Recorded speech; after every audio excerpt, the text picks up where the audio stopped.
I welcome you all to this third session of our workshop. मैं आप सब लोगों का यहाँ पर स्वागत करता हूँ और हमारे जो आज मुख्य वक्ता हैं प्रोफेसर नरेश धीमान जी भी यहाँ पर उपस्थित हैं.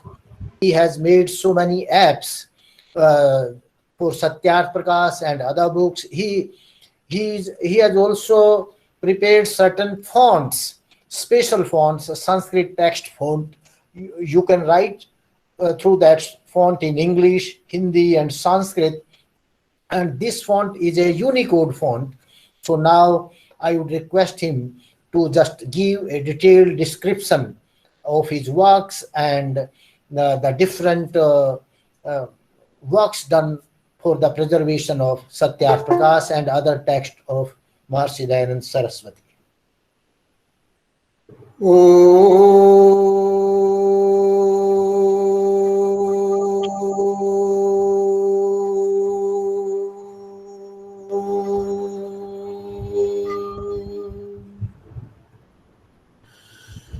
ओम मेधाम मे वरुणो ददातु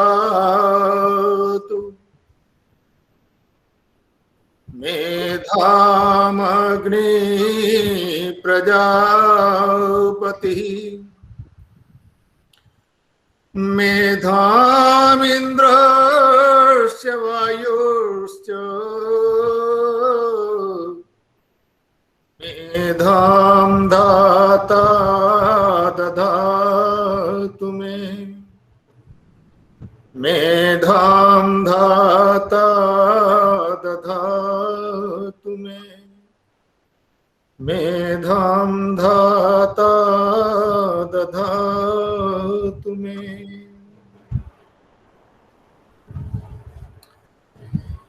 उपस्थित आर्यभद्र पुरुषों और महर्षि दयानंद चेयर के चेयरमैन डॉक्टर रवि प्रकाश जी, सभी का हार्दिक अभिनंदन, सभी को नमस्ते.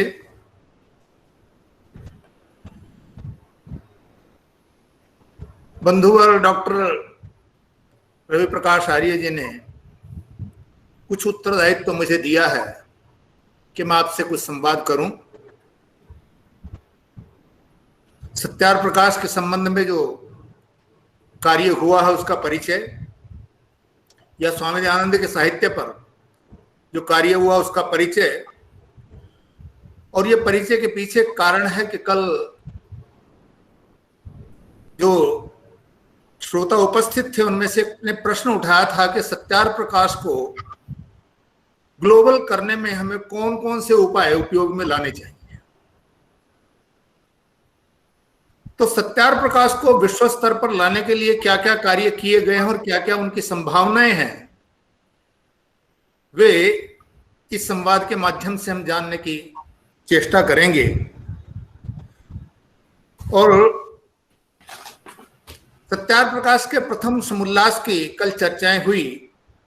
हमारे दो आदरणीय विद्वान डॉक्टर रणवीर जी, जिन्होंने बड़ी शास्त्रीय व्युत्पत्तियां देते हुए और स्वामी दयानंद का जो ओंकार के विषय में, परमात्मा के अन्य नामों के विषय में जो उन्होंने निर्वचन दिए, उनका परिचय दिया. और आचार्य ब्रह्मदेव जी ने बहुत ही सरल ढंग से, इतनी सिंपल इंग्लिश में कि मेरे जैसा जो अंग्रेजी का जानकार नहीं है उसे भी समझ में आ जाए, और उनके वार्तालाप में, उनके संवाद में, उनके प्रवचन में एक बात बिल्कुल स्पष्ट झलक रही थी कि उनकी शैली बड़ी तर्कपूर्ण, तथ्यपूर्ण, बड़ी सौम्यता को लिए हुए, कोई धूम धड़क्का नहीं, और इन सब के बीच में जो एक दर्शन की उनकी पृष्ठभूमि है उसकी विशेष पुट उसमें बिल्कुल स्पष्ट दिखाई पड़ रही थी. और इसी कारण वे जिस भी विषय को उठा रहे थे, जिस भी ऋषि के वाक्य को उठा रहे थे, उसका पूरा स्पष्टीकरण वे देते चले जा रहे थे. बंधुओं, सत्यार्थ प्रकाश को समझने के लिए हमें कई बिंदुओं पर एक साथ जरा विचार करना पड़ेगा। आखिर क्या कारण है कि स्वामी दयानंद को सत्यार्थ प्रकाश लिखना पड़ा?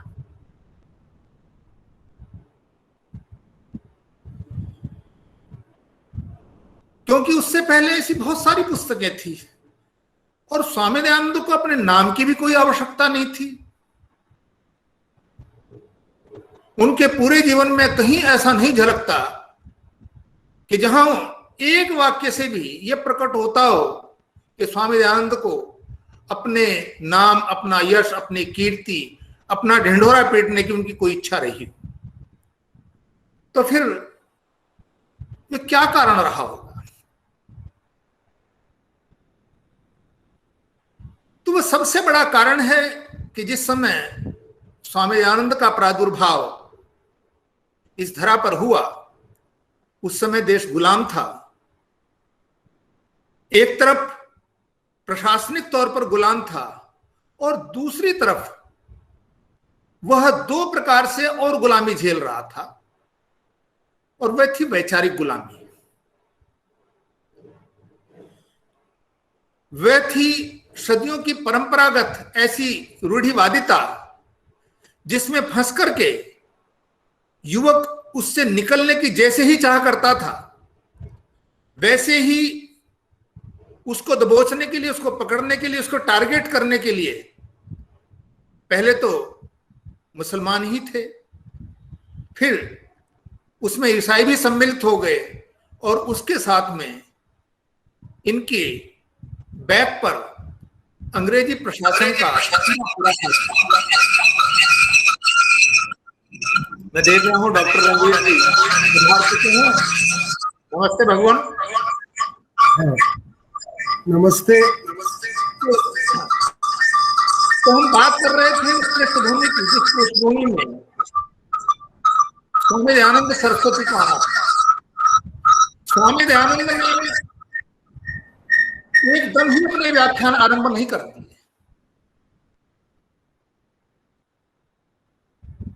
बहुत लंबा समय उन्होंने एक प्रकार से मौन रह करके गुजारा और सारी स्थिति को भांपा कि आखिर इस रोग की जड़ कहां है,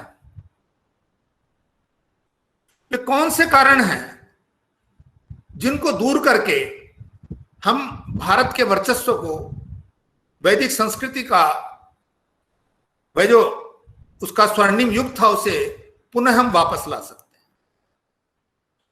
और उन्होंने बड़े मनोवैज्ञानिक ढंग से हर एक विषय का अध्ययन किया। उन्होंने देखा कि आज भी जनमानस में जो श्रद्धा वेद के प्रति है, भले ही ये लोग वेद को नहीं जानते, वेद के मंत्र को नहीं जानते, वेद के नाम पर इनको पता नहीं कौन कौन से श्लोक, कौन कौन से पुराण, कौन कौन से ग्रंथ उनके सामने रख दिए जाते हैं, और क्योंकि लोगों को पता नहीं है इसलिए जो संस्कृत में उनको बता दिया जाता है वह उल्टा हो या सीधा हो, वह समझते हैं कि ये परमात्मा के मुख से निकला हुआ वाक्य है और जो कुछ इसमें कहा गया वह ठीक ही है, और उसे वे ज्यों का त्यों स्वीकार कर लेते हैं और घोर गर्त में फंसे जा रहे हैं।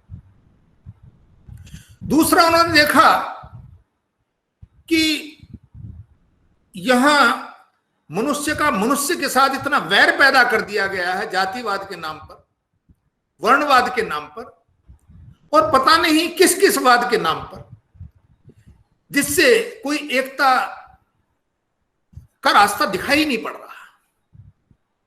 रोज नए नए पंथ और संप्रदाय खड़े हो रहे हैं और कोई किसी पर उन पर रोक लगाने वाला नहीं है। स्वामी दयानंद के पास 2-3 संपत्तियां थी। एक संपत्ति उनके पास ये थी कि वे स्वयं ब्राह्मण कुल से थे और उच्च ब्राह्मण कुल से थे, और संस्कृत व्याकरण के वे प्रकांड विद्वान थे। यदि मैं देखता हूं तो आचार्य शंकर के बाद यदि संस्कृत का कोई ऐसा उद्भट विद्वान हुआ है तो मेरी दृष्टि में वो स्वामी दयानंद सरस्वती हुए। तीसरी संपत्ति थी कि वेद के प्रति, परमात्मा के प्रति उनकी अपार आस्था और बिल्कुल निश्चल भाव से भारत की उन्नति का मार्ग खोजना। एक गरीब व्यक्ति जो भीख मांग करके गुजारा करता है, वह अगर कहे कि दान देना बड़ा उत्तम होता है, त्याग करना चाहिए, उसकी कोई बात नहीं सुनता। अगर कोई सुनता भी है तो इसी आधार पर सुनता है कि वो शायद अपने लिए कह रहा कि दान दोगे तो शायद मुझे भी मिल जाएगा। लेकिन यदि इसी बात को एक बड़ा धनाढ्य व्यक्ति कहे तो उसका प्रभाव पड़ता है, दूसरे लोग भी ऐसे धार्मिक कार्यों के लिए दान देने के लिए उद्यत हो जाते हैं। स्वामी दयानंद स्वयं ब्राह्मण थे, इसीलिए उस समय अपने वर्चस्व को प्राप्त जो जन्मगत वर्ण व्यवस्था थी उसका विरोध केवल दयानंद कर सकता था। लेकिन केवल विरोध करने से कुछ नहीं होगा, क्योंकि वह युग फिर भी शास्त्र परंपरा का युग था। वहां हर एक बात के लिए प्रमाण मांगे जाते थे, हर एक बात के लिए शास्त्र को कोट किया जाता था।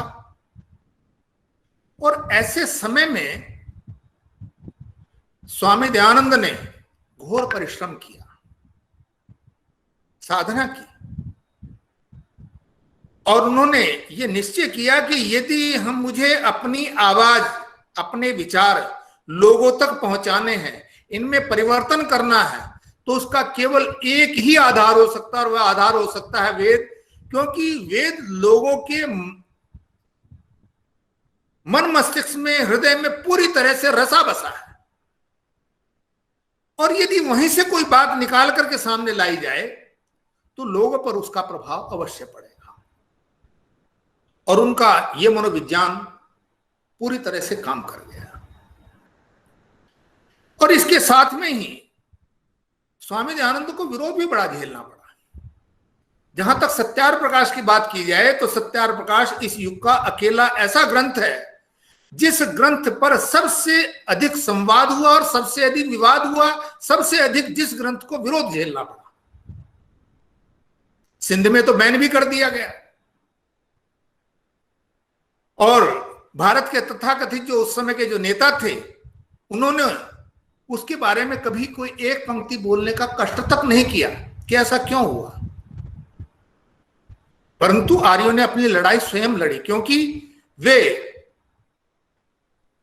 जिस गुरु परंपरा से आ रहे थे, स्वामी दयानंद की परंपरा से आ रहे थे, वह स्वयं ऐसा निर्भीक व्यक्तित्व था कि जिसने कभी न किसी राजा की परवाह की और न अंग्रेज सरकार की परवाह की। अंग्रेज भी मनोवैज्ञानिक ढंग से अपना वर्चस्व बढ़ा रहे थे। उन्होंने एक और जो भारत की प्राचीन गुरुकुल प्रणाली थी, यहां देखा कि इससे तो लोग पढ़ करके कई विषयों के विद्वान बन जाते हैं, और इससे हमारा रास्ता जो है वो साफ नहीं होगा। यहां इतिहास लिखने की ऐसी परंपरा नहीं थी, अगर थी भी तो बहुत कम थी। और पढ़ने पढ़ाने की परंपरा तो एक तरह से कई अर्थों में सिकुड़ गई थी। और सिकुड़ कैसे गई कि पहले तो एक जनमानस में व्यवस्था पैदा कर दी गई कि पुरुष और स्त्री में से केवल पुरुष पढ़ सकते हैं, यानी 50% एक तरफ, वो नहीं पढ़ेंगे। दूसरा कि ब्राह्मण, क्षत्रिय, शूद्र और वैश्य 4 वर्ण हैं, और 4 में से 3 ही पढ़ सकते हैं, और जो चौथा उसकी आधी जनसंख्या है उसको वैसे बाहर निकाल दिया, बाकी रह गए 3। और 3 में से भी उनको समझाया कि तुम्हें बहुत ज्यादा पढ़ने की आवश्यकता नहीं, तुम तो व्यापार करोगे, तुम क्षत्रिय, तुम्हारा लड़ने का काम है। तो ये एक वर्ग विशेष की संपत्ति बन करके रहे। और अंग्रेजों ने इसको एक हथियार बनाया कि इससे समाज में जो है समानता नहीं है। और कुछ अर्थों में ये बात सही भी थी। और इसी के साथ में उन्होंने एक बात और की कि उन्होंने इतिहास को इस ढंग से लिखने की कोशिश की कि हमें बार बार ये कहा जा रहा है कि आप बाहर से आए हैं, और ये जो बाहर से आए हैं ये वाक्य बोलने वाले इस देश के जो हिंदू हैं, इस देश के जो आर्य हैं, अगर यही सिद्ध कर दिया जाए कि यही बाहर से आए हैं तो हमारा रास्ता साफ हो जाता है। न ये घर तुम्हारा है न मेरा है, जितना अधिकार तुम्हारा उतना अधिकार मेरा है। और इस छुरी पर काम करते करते उन्होंने एक बहुत अच्छा बैकग्राउंड बनाया कि आर्य लोग बाहर से आए हैं। स्वामी दयानंद को जहां एक और शास्त्रीय परंपरा के पोषक जो ब्राह्मण वर्ग थे उनका विरोध झेलना पड़ रहा था, वहीं दूसरी तरफ अंग्रेजी इस विचारधारा का भी उनको विरोध झेलना पड़ रहा था। अपनों से लड़ना सबसे कठिन होता है, अंग्रेजों से लड़ना उनके लिए कठिन बात नहीं थी। वे लंगोटीधारी सन्यासी, उनके साथ कुश्ती भी कर सकता था, लेकिन अपनों के साथ वो कुश्ती नहीं कर सकते थे। अपनों को तो अपने हैं, उन्हें समझाना था।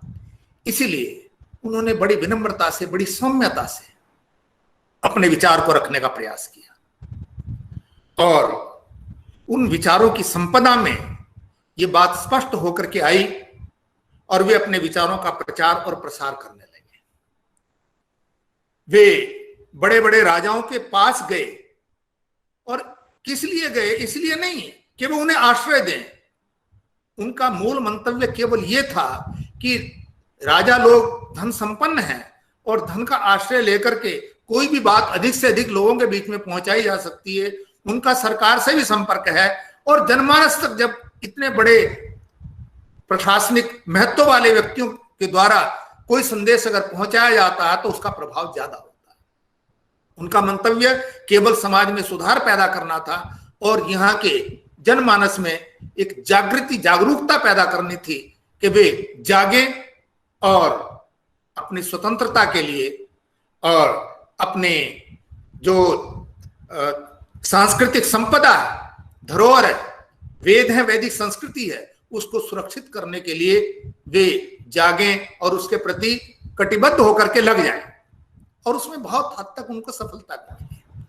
जगह जगह वे मतांतरों की जो आलोचना करते थे उसके पीछे उनका मंतव्य अगर देखना हो तो वे सत्यार प्रकाश की भूमिका में स्पष्ट रूप से देख सकते हैं। कितनी विनम्रता से, कितने निरीह और कितने निश्चल भाव से वे व्यक्ति कहता है कि मेरा इसमें अपना कोई निजी स्वार्थ नहीं है, केवल मैं एकता चाहता हूं। एक बात और ध्यान में रखनी चाहिए कि स्वामी दयानंद ने सत्यार्थ प्रकाश में सत्य और धर्म और तीसरा शब्द है ईश्वर या परमात्मा, इनका सबसे अधिक प्रयोग किया।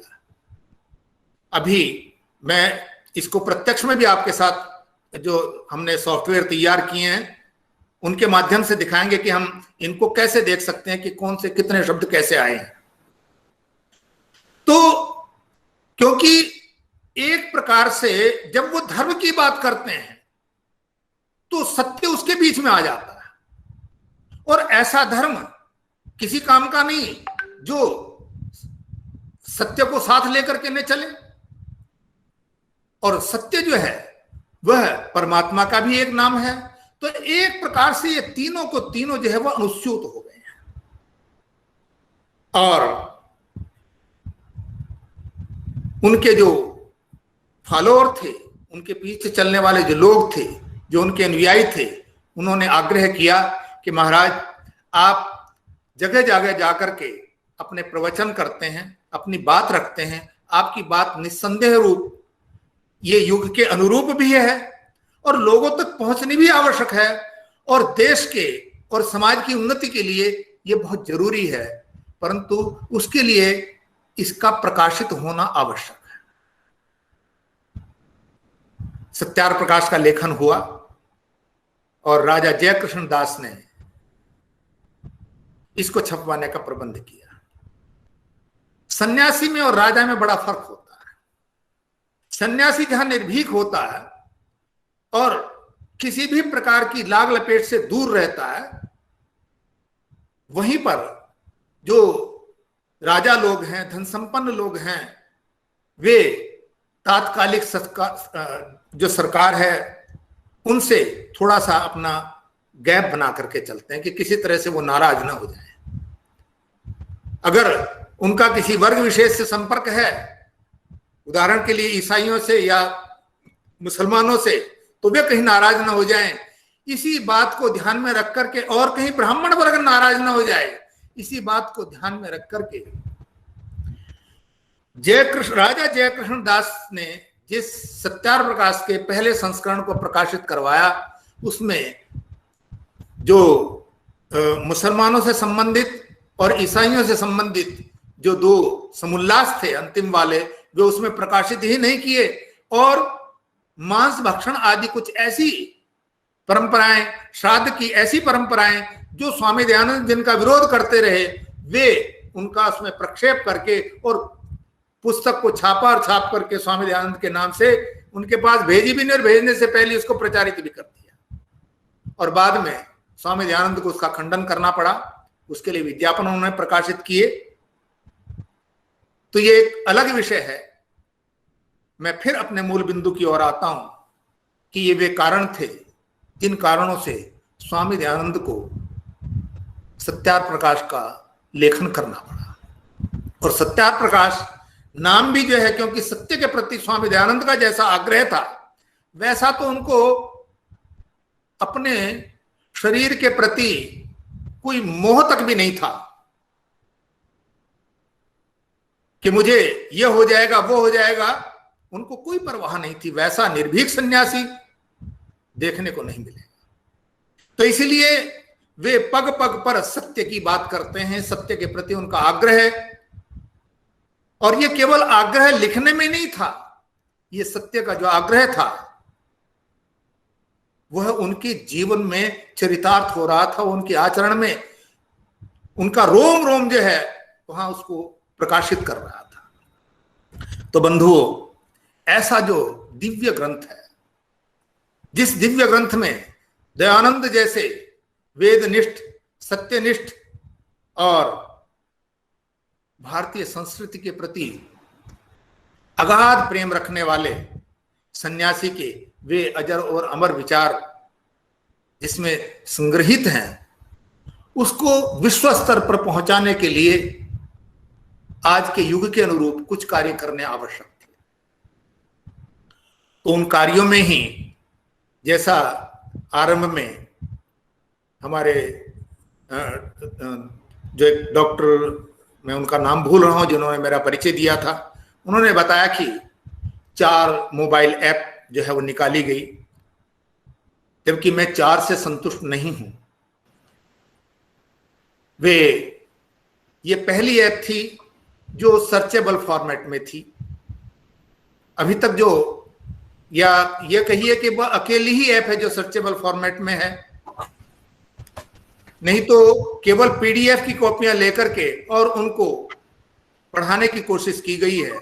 सर्चेबल फॉर्मेट का जो है ये फायदा होता है कि आप वहां से कुछ भी, कोई भी अंश कॉपी करें, और अगर किसी को मैसेज की तरह भेजना है तो आप उसे भेज सकते हैं।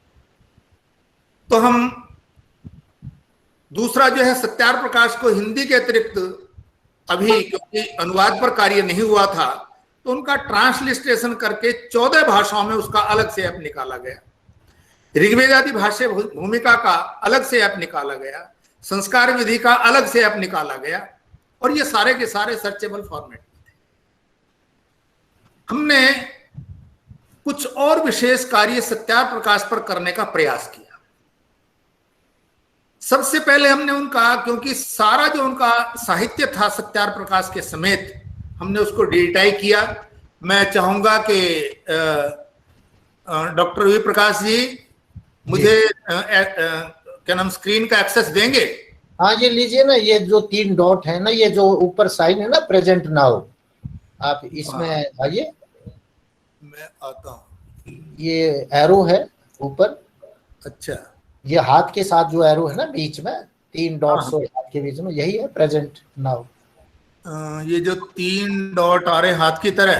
हाँ, नहीं, हाथ के 3 डॉट के बीच में जो एरो है, ये अच्छा, वर्टिकल एरो, इस पे दबाएंगे तो प्रेजेंट नाउ आएगा। प्रेजेंट नाउ, ये प्रेजेंट नाउ नहीं आ रहा। अच्छा, ये ठीक है, ये 3 डॉट दूसरे हैं, ये वो नहीं है। हाँ, नहीं, वो आप, मैंने साइड पे आ गया ये। फुल स्क्रीन चेंज, रिपोर्ट नहीं नहीं नहीं, उसको नहीं खोलना, वो आपने उस पे आ गए ना, आप देखिए ये जो आ गया एरो आ गया। हाँ एरो, हाँ इसको प्रेजेंट ना हो ना, विंडो पे आना बस। ठीक है, मैं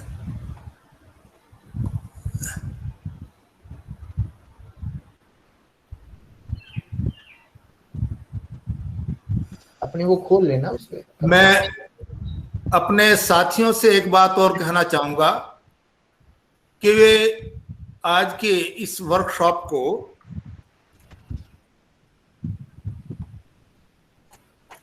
केवल एक लेक्चर की तरह न रहने दें, अपितु बीच बीच में आप अपने प्रश्न उठाते रहें, ये मेरा आपसे निवेदन होगा। वो एंड में भी उठा सकते हैं, आप इसको करें, फिर मैं इंग्लिश में भी करूंगा, आप मेरे को भी थोड़ा समय दें, जो दूसरे लोग हैं अच्छा बता देंगे, फिर वो इंग्लिश में प्रश्न कर लेंगे।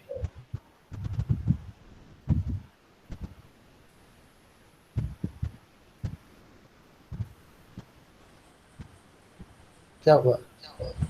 ये आ गई।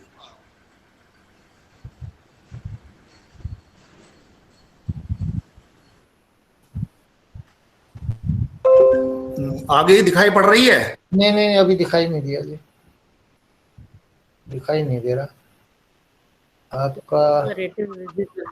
इट्स ओके, मेरे यहाँ ठीक है, दिखाई दे रहा है। ठीक है ठीक है भाई, लोगों को Yeah, we can see it. We can see it, Naresh, Dr. Naresh ji. Okay okay, but I can't see.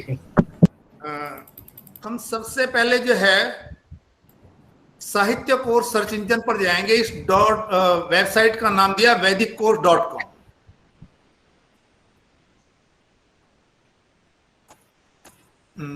ये दिखाई पड़ रहा है या नहीं? हाँ जी, दिखाई दे रहा है। अब इसमें सबसे पहले हम यहाँ बुक का नाम चूज करेंगे। उदाहरण के लिए हमने सत्यार प्रकाश से यहाँ पर बुक का नाम हमने चयन कर लिया और हमने यहाँ पर एक शब्द डाला, हम सत्य ही डाल देते हैं। मैंने सत्य शब्द डाला और सर्च किया तो आप ये देख रहे हैं कि इसने बताया कि सत्य शब्द का प्रयोग सत्यार प्रकाश में 614 बार हुआ। ऊपर दिखाई पड़ रहा है ना? हाँ जी। हाँ, ये 614 बार हुआ है और उसकी पूरी डिटेल इसमें आई हुई है। ये कौन से समुल्लास में कहां कहां और कैसे कैसे आया है। इसी के साथ में अगर मान लिया आप किसी प्रकरण को देखना चाहते हैं कि सत्य के संबंध में आपको पसंद आया है, रखा यह है कि केवल शब्द ही ना आए, शब्द के आगे पीछे भी कुछ आए जिससे पढ़ने में सुविधा रहे, और अगर कोई सर्च करने वाला, शोध करने वाला उसको पढ़ करके और उसका प्रयोग करना चाहे तो उसे सीधे ही वहां से क्लिक कर सके। अब जैसे अब ये यहाँ जिससे सबसे सबका विचार होकर परस्पर प्रेमी होकर एक सत्य मतस्थ होवें, ये भूमिका में आया है। तो यहाँ मैंने भूमिका पर क्लिक किया तो वह यहाँ खुल गया। अब ये सारा का सारा आप यहाँ से वो ले सकते हैं और इसको जहाँ कहीं कोट करना हो सीधे यहाँ से कॉपी करके वहां ले करके जा सकते हैं। ये कॉपी पेस्ट की इसमें जो है सारी सुविधा है। इसी ढंग से हम किसी भी शब्द को जो है लेकर के और अपनी बात जो है वहां देख सकते हैं। मान लिया मैं यहाँ आर्या भी विनय है, मैं इसमें परमात्मा शब्द डालता हूं, ये कितनी बार प्रयोग हुआ। मैं पहले सत्यार प्रकाश ही लेता हूं, उसमें मैं स्वराज्य शब्द का प्रयोग देखता हूं कि कितनी बार स्वामी दयानंद ने किया। स्वराज्य,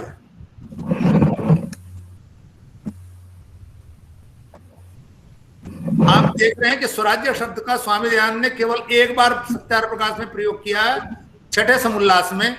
और अगर हम इस पूरे संदर्भ को देखना चाहें तो हम उसके 122 पेज नंबर को क्लिक करेंगे और ये आ जाए। और ये आपको वो याद है, स्वराज्य स्वदेश में उत्पन्न हुए वेदादि शास्त्रों के जानने वाले शूरवीर इत्यादि, यहाँ ये वह प्रकरण आ गया है। तो इसी ढंग से उनके इस पूरे साहित्य को यहाँ पर रखा हुआ है। इसमें से काफी जो है अपलोड हो चुका है, काफी इसमें अपलोड होने वाला है। तो हम स्वामी दयानंद के संपूर्ण साहित्य में जो कुछ अगर हम खोज करना चाहते हैं तो आसानी से, चाहे वह मंत्र हो, चाहे वह कोई पद हो, या तो हम उसको इसमें आसानी से खोज सकते हैं। यहाँ ये परमात्मा शब्द है आर्यावी विनय में 64 बार आया है, और कहां कहां आया है उसका सारा विवरण इसमें मिल जाता है। इसी ढंग से जो है, ये तो हो गया साहित्य कोश। हमारे एक प्रसिद्ध विद्वान हैं डॉक्टर ज्ञान प्रकाश जी, जो स्वामी श्रद्धानंद शोध पीठ के अध्यक्ष रहे हैं। उन्होंने स्वामी दयानंद के साहित्य में से ढूंढ करके विषय और उनके अनुरूप उनका चयन करके कि वह सामग्री कहाँ उपलब्ध हो सकती है, उन्होंने 2 भागों में साहित्य संदर्भ कोश की रचना की। उसमें भी ऋग्वेद सम्मिलित नहीं हुआ। मुझे वो बड़ा उपयोगी लगा, क्योंकि अगर किसी को कोई रिसर्च करनी है, कोई लेख लिखना है और कोई विषय ढूंढना है, तो हम यहाँ साहित्य संदर्भ कोर्स में जाएंगे और यहाँ टाइप करने की कोशिश करेंगे। मान लिया हम यहाँ अग्नि शब्द लिखते हैं,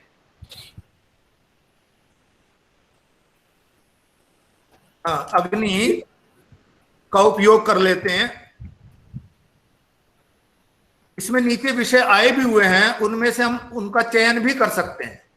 जैसे अग्नि का उपयोग, अग्नि का कार्य भारवाहन, अग्नि का यान में उपयोग, अग्नि का रात्रि में उपयोग, अग्नि का स्वभाव। मान लिया मैं अग्नि का स्वभाव, इस विषय को स्वामी दयानंद ने अपने ग्रंथ में कहाँ रखा, तो हमने क्लिक किया और हमारे पास यह आया कि यह यजुर्वेद भाष्य में 2 स्थानों पर आया है। अग्नि के स्वभाव की चर्चा की है। यजुर्वेद भाष्य अध्याय 15 मंत्र 24, यजुर्वेद भाष्य प्रथम अध्याय 17वां मंत्र। तो हमने मान लिया ये प्रथम अध्याय का 17वां मंत्र क्लिक किया तो ये पूरा का पूरा संदर्भ हमारे पास आ गया, और इसको हम ज्यों का त्यों उठा करके संदर्भ सहित अपने किसी शोध ग्रंथ में या अपने लेख में हम इसका उपयोग कर सकते हैं। तो इस तरह से जो रिसर्च करने वाले हैं उनके लिए हमने ये सुविधा प्रदान की है। इसके बाद हमने एक और कार्य किया, और वह कार्य है सत्यार्ह प्रकाश विश्वकोश।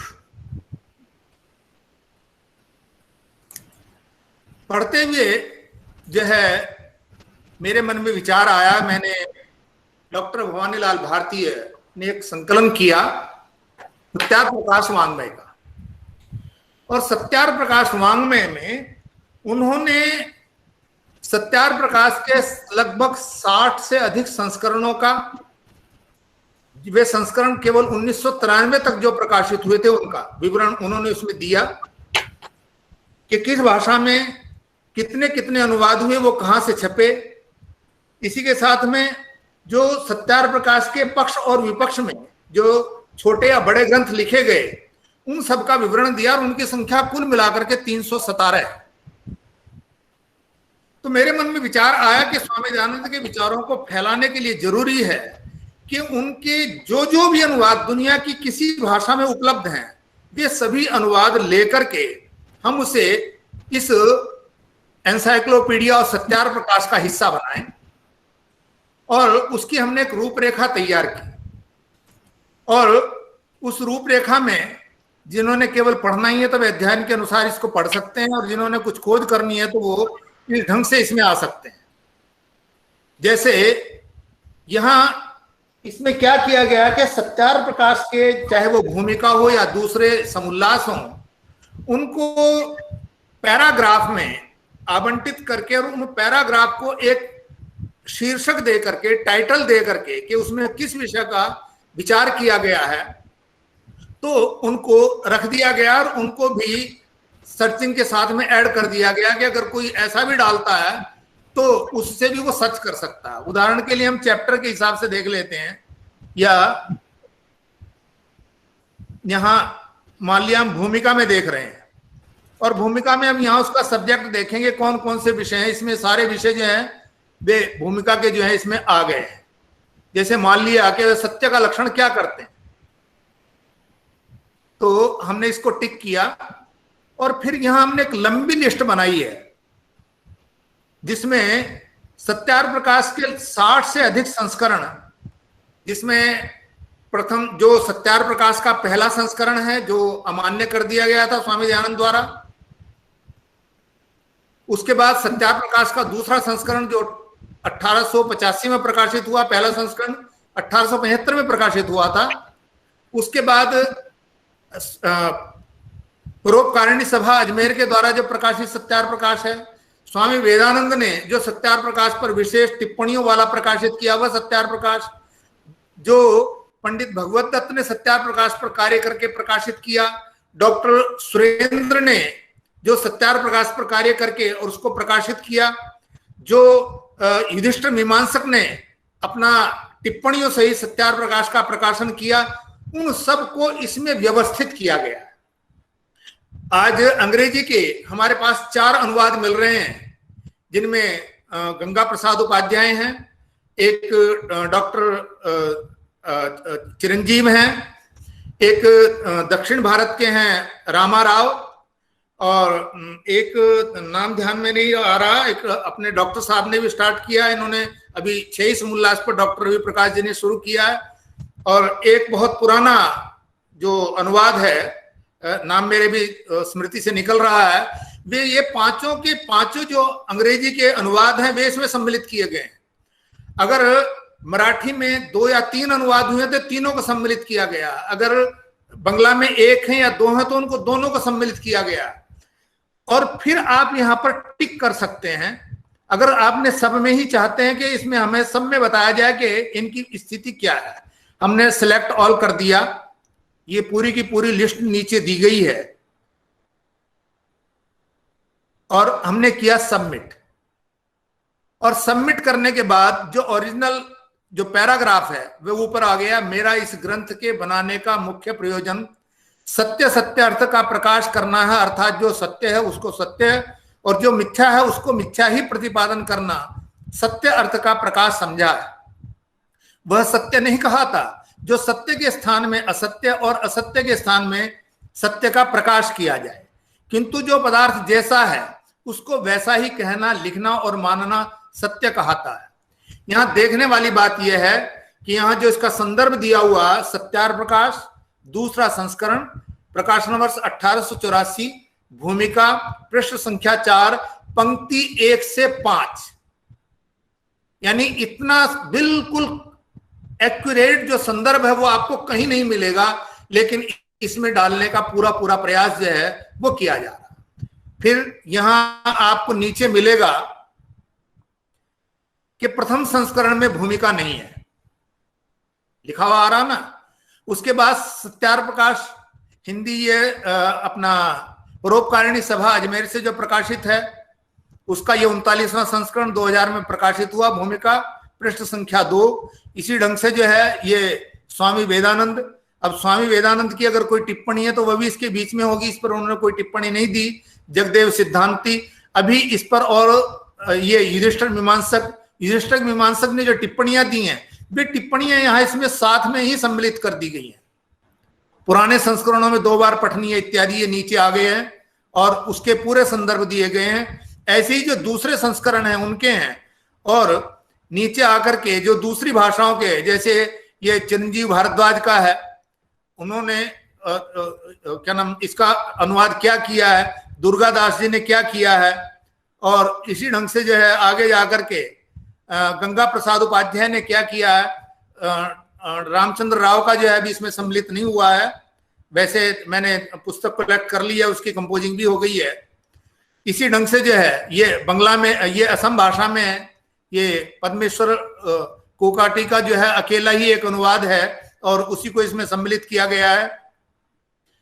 बंगला में जो है मोतीलाल भट्टाचार्य के नाम से मिलता है, लेकिन अभी वो मुझे मिला नहीं है। शंकरनाथ वाला 2nd एडिशन मिला, वो सम्मिलित कर लिया गया है। इसी ढंग से और भी इसमें सारी की सारी ये लंबी लिस्ट आपको इसमें मिलेगी। ये डच में है, और इसी ढंग से जो दूसरे हैं, जर्मन में है या दूसरी भाषाओं में है, गुजराती में है, सबको इसमें सम्मिलित करने का जो है वह एक प्रारूप तैयार किया। ये मलयालम का है। तो इस कार्य में जो है, क्योंकि यहाँ आज की सभा में देश विदेश से आए हुए बड़े मूर्धन्य विद्वान जो हैं वे बैठे हुए हैं, मेरा उनसे निवेदन है कि मैंने इन सब भाषाओं को का अक्षर ज्ञान किया केवल सत्यार्थ प्रकाश के लिए, चाहे वह बंगला हो, तमिल हो, मलयालम हो, कन्नड़ हो, उसके लिए प्रयास किया, लेकिन मैं उन भाषाओं में इतनी दक्षता प्राप्त नहीं कर सका कि मैं इनकी प्रूफ रीडिंग कर सकूं। मैंने जो मुझे टेक्निकल यूज के लिए जितनी आवश्यकता थी उतना अक्षर ज्ञान मैंने किया और उससे मैं संतुष्ट हूं, लेकिन उसकी एक्यूरेसी कितनी है उसको जांचने और परखने के लिए मुझे कुछ ऐसे प्रूफ रीडर्स चाहिए जो उन भाषाओं के जानकार हों और स्वामी दयानंद की विचारधारा से भी परिचित हों कि वे जहां कहीं उनको संदेह हो तो वे सत्यार्थ प्रकाश के मूल संस्करण को लेकर के और उसको देखें क्या उसका वह अनुवाद वहां पर ठीक हुआ है या नहीं हुआ है। क्योंकि सुनने में ऐसा भी आया है कि कुछ अनुवाद ऐसे भी हुए हैं कि स्वामी दयानंद कहना कुछ चाह रहे हैं, लेकिन अनुवादक ने अपने विचारों को और अधिमान दे करके और स्वामी दयानंद के विचारों को गौण करके और अपनी बात को कह करके चलते रहे। तो ऐसे जो अनुवाद हैं वे कुछ शंका की दृष्टि से देखे जाएंगे तो उन पर टिप्पणी करना जो है वो बड़ा आवश्यक हो जाता है। तो मुझे ऐसे विद्वानों की, हर भाषा के विद्वान की आवश्यकता है और वे इसमें अपना सहयोग दें। इसी ढंग से जो है जो दूसरे कार्य हैं फॉन्ट कन्वर्टर इत्यादि, वे यद्यपि वे भी सारे उपयोगी हैं, लेकिन मैं उन्हें यहाँ आपके समक्ष जो है वो नहीं रखना चाहूंगा क्योंकि वे विषय से हटकर के बात हो जाएगी। इस विषय को भी सत्यार्थ प्रकाश विश्वकोश के विषय को भी मैं केवल इसलिए रखना चाहता हूं क्योंकि कल एक प्रश्न उठा था कि सत्यार्थ प्रकाश को विश्व स्तर पर, ग्लोबल लेवल पर पहचान दिलाने के लिए हमें कौन कौन से उपाय करने चाहिए। मैं समझता हूं कि यह उनमें से एक है। इसी के साथ में मेरी जो इसमें योजना है कि सत्यार्थ प्रकाश में जिन जिन ग्रंथों का उपयोग हुआ उन ग्रंथों के वे संस्करण अधिकांश जितने भी उपलब्ध हो सकते हैं, क्योंकि आज आर्काइव पर वे लगभग अधिकांश ग्रंथ जो हैं वे आज उपलब्ध हो रहे हैं, तो वहां से उनको डाउनलोड करके हम अपनी इस वेबसाइट के साथ में लिंक करें कि अगर कोई उन ग्रंथों को मूल रूप में वहां देखना चाहता है तो उसको यह सुविधा प्राप्त हो। इसी ढंग से स्वामी दयानंद इस सत्यार्थ प्रकाश से संबंधित जितने भी पक्ष और विपक्ष में ग्रंथ प्रकाशित हुए हैं, बिना किसी भेदभाव के हम उन्हें अपनी वेबसाइट में स्थान दें। बहुत सारे मेरे इस मत के साथ सहमत नहीं होंगे और वे कह सकते हैं कि नहीं, इससे जो है जो अगर हम प्रथम पहले संस्करण को अगर हम सम्मिलित करते हैं उसमें जो श्राद्ध वाला प्रकरण है या जो मांस भक्षण का प्रकरण है वो बीच में आ जाएगा, उससे यह हो जाएगा वो हो जाएगा। उनके साथ में आप जो उनके निराकरण किए गए हैं वो भी तो उसके साथ में आ रहे हैं, इसलिए दिक्कत वाली कोई बात नहीं है। और वैसे भी यदि आपका विचार सत्य है, यदि आप सत्य पर खड़े हुए हैं, आपके पैरों के नीचे सत्य की जमीन है, तो हमें फिर किसी भी भय की आवश्यकता नहीं है। अगर 100 व्यक्ति उसको पढ़ रहे हैं तो 2 ही ऐसे मूर्ख हो सकते हैं जो इस तथ्य तक न पहुंचे और वे बवंडर खड़ा करने की कोशिश करें, लेकिन अंदर से वह भी इस बात को स्वीकार करेगा कि नहीं, बात जो कही जा रही है वह सही कही जा रही है। इसका निराकरण तो इसके लेखक ने तुरंत बाद कर ही दिया था, लिखा तो हुआ।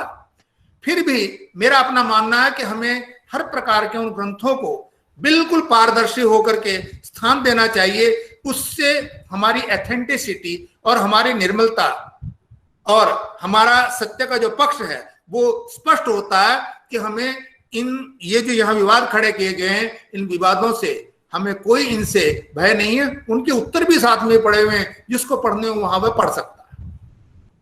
तो इस प्रकार से सत्यार्थ प्रकाश पर जो अभी तक मुझसे हो सका वह कार्य जो है वह मैंने आपके समक्ष रखने का प्रयास किया है। अब क्योंकि जो वर्कशॉप है, आज की जो कार्यशाला है, वह सत्यार्थ प्रकाश के प्रथम समोल्लास पर रखी गई है और प्रथम समुल्लास के संबंध में मैं केवल वे 2-3 बिंदु उठाना चाहूंगा जिन बिंदुओं के बीच में के बारे में जो प्रश्न हैं वे उठाए गए थे श्रोताओं की ओर से। उनमें एक प्रश्न था सगुण और निर्गुण का, और सगुण और निर्गुण के उस प्रश्न को यदि आप सत्यार्थ प्रकाश का जो प्रथम संस्करण निकला था उसके संदर्भ में अगर आप देखेंगे तो आपका स्वयं ही उसका निराकरण आप कर लेंगे। मैं वो संदर्भ आपको पढ़ करके सुनाता हूं। जहां तक सत्य की बात है तो सत्य को जो है केवल सत्यार्थ प्रकाश नाम ही नहीं दिया, बल्कि स्वामी दयानंद ने आर्य समाज के जो उद्देश्य निर्धारित किए हैं उनमें 2 नियमों में स्पष्ट रूप से सत्य के ग्रहण करने और असत्य को छोड़ने में सर्वदा उद्यत रहना चाहिए, और सब काम धर्मानुसार अर्थात सत्य और असत्य को विचार कर करने चाहिए। और इसी प्रकार से सब सत्य विद्याओं का आदि मूल उन्होंने वेद को प्रतिपादित किया है। कहने का तात्पर्य है कि सत्य जो है वे कहीं पर भी किसी भी क्षण दयानंद नहीं छोड़ते। उनकी अगाध श्रद्धा, अगाध निष्ठा, अगाध आस्था सत्य के प्रति है। और जब हम सगुण और निर्गुण की बात करते हैं, ध्यान रखना चाहिए सगुण और निर्गुण की चर्चा जो है वह कबीर ने भी की है, और कबीर ने जो सगुण और निर्गुण की चर्चा की है तो वहां एक प्रकार से सगुण को साकार और निर्गुण को निराकार ही लिया गया, लेकिन स्वामी दयानंद की धारणा में सगुण और निर्गुण साकार और निराकार नहीं है।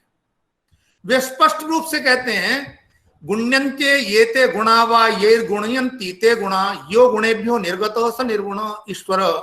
जितने सत्व रज तम रूप रस स्पर्श गंध आदि जड़ के गुण, अविद्या अल्पज्यता राग द्वेष और अविद्यादि क्लेश जीव के गुण हैं, उनसे जो पृथक है। इसमें अशब्दम अस्पर्शम अरूपम अव्ययम इत्यादि उपनिषदों का प्रमाण है। जो शब्द स्पर्श रूपादि गुण रहित है इससे परमात्मा का नाम निर्गुण है। यो गुण सह वर्तते सगुण, जो सबका ज्ञान सर्व सुख पवित्रता अनंत बल आदि गुणों से युक्त है, इसलिए परमेश्वर का नाम सगुण है। जैसे पृथ्वी गंधादि गुणों से सगुण और इच्छादि गुणों से रहित होने से निर्गुण है, वैसे ही जगत और जीव के गुणों से पृथक होने से परमेश्वर निर्गुण और सर्वज्ञ आदि गुणों से रहित होने से सगुण है। अर्थात ऐसा कोई भी पदार्थ नहीं है जो सगुणता और निर्गुणता से पृथक हो। यानी एक ही पदार्थ सगुण होगा और वही निर्गुण भी होगा, लेकिन एक ही पदार्थ निराकार भी हो साकार भी हो यह संभव नहीं है। जैसे चेतन के गुणों से पृथक होने से जड़ पदार्थ निर्गुण और अपने गुणों से सहित होने से सगुण, वैसे ही जड़ के गुणों से पृथक होने से जीव निर्गुण और इच्छादि अपने गुणों से सहित होने से सगुण है। ऐसे ही परमेश्वर को समझना चाहिए। निर्गुण सगुण, इस संपूर्ण लेख से यह निष्कर्ष निकलता है कि सगुण तथा निर्गुण शब्द सापेक्ष है, निरपेक्ष नहीं है। अर्थात निर्गुण का अर्थ हुआ कुछ गुणों से रहित, उन गुणों से रहित जो उसमें रह नहीं सकते, और सगुण का अर्थ है कुछ गुणों से सहित जो उसमें रह सकते हैं। इसलिए परमेश्वर को निर्गुण भी कह सकते हैं और सगुण भी। प्रथम संस्करण में ग्रंथकार ने ठीक ही लिखा। वे कहते हैं कोई भी वस्तु संसार में ऐसी नहीं है जो केवल निर्गुण अथवा सगुण होए। जैसे कि पृथ्वी गंध आदि गुणों के योग होने से सगुण है, और वही पृथ्वी चेतन और आकाश आदि के गुणों से रहित होने से निर्गुण भी है, वैसे ही अपने सर्वज्ञत्व आदि गुणों से सदा सहित होने से परमेश्वर का नाम सगुण है, और उत्पत्ति स्थिति नाश जड़त्व आदि जगत के गुणों से रहित होने से परमेश्वर निर्गुण भी है। वैसे ही सब जगहों पर विचार कर लेना। तो इस तरह से देखते हैं कि सगुण और निर्गुण का जो एक निर्णय है और स्पष्ट उल्लेख है, वे यदि हमें सत्यार्थ प्रकाश के दूसरे संस्करण में नहीं मिल रहा तो उससे भी सरल भाषा में हमें वह प्रथम संस्करण में मिल रहा है, तो हमें वहां उसको पढ़ लेने में कोई आपत्ति नहीं होनी चाहिए। एक प्रश्न और था, दयालु और न्यायकारी, ये दोनों चीजें कैसे हो सकती हैं? स्वामी दयानंद की भाषा में जो दयालु है वही न्यायकारी है, और जो न्यायकारी है वही दयालु हो सकता है। क्रूर तो कभी न्यायकारी हो ही नहीं सकता ना, क्योंकि क्रूरता उस पर हावी हो जाएगी। दयालु ही न्यायकारी हो सकता है। अब आप कह सकते हैं कि जब परमात्मा हमारी कर्म व्यवस्था के अनुसार हमारे साथ वही कुछ करेगा जो होने वाला, तो उसमें दया वाला भाव क्या हो गया? बंधुओं, इसमें मैं एक बात आपसे कहना चाहता हूं कि जब परमात्मा हमारे कर्मों की सही सही व्यवस्था, न्याय व्यवस्था करके हमें उसके अनुरूप फल प्रदान करता है, तो ये उसकी दया ही है, क्योंकि वह हमारे जो कर्मफल हैं उनमें किसी भी प्रकार का अन्याय नहीं कर रहा है। ये दया का ही बिंदु है। यदि दया न होती तो वहां न्याय भी नहीं हो पाता। और दूसरी बात और समझनी चाहिए, पाप। वो कहते हैं कि दयाशीलम अस्येति दयालु यो मृणयति चक्षुषे चिदागो वयम श्यामो वरुणे अनागः, ये ऋग्वेद का वचन है। अर्थात भगवान पाप करने वाले पर भी दया करता है। अतः हम भगवान की दृष्टि में निष्पाप रहने का प्रयास करें, तथापि दयालु इस रूप में भगवान का नाम अन्वेषणीय है। ये कुछ युधिष्ठिर मीमांसक का मत है। यहां पर जो पाप शब्द आया, इसको हम अपराध के साथ में जोड़ करके देखेंगे तो हमें ज्यादा स्पष्ट हो पाएगा। अगर हम पाप और अपराध दोनों के बीच में भेद रखें, जब तक कोई भी विचार, कोई भी पापात्मक विचार हमारे मन में ही विचरण करता रहता है, तब तक वह पाप है। मैं फिर अपनी बात को दोहराऊंगा, जब तक कोई पापात्मक विचार, किसी का बुरा करने का विचार क्रिया में नहीं आता, लेकिन हमारे मन मस्तिष्क में ही घूमता रहता है, तब तक वह पाप है। लेकिन जैसे ही वह पापात्मक विचार प्रबुद्ध होकर के, अवसर पा करके और क्रिया रूप में आ जाता, तो वह अपराध बन जाता है।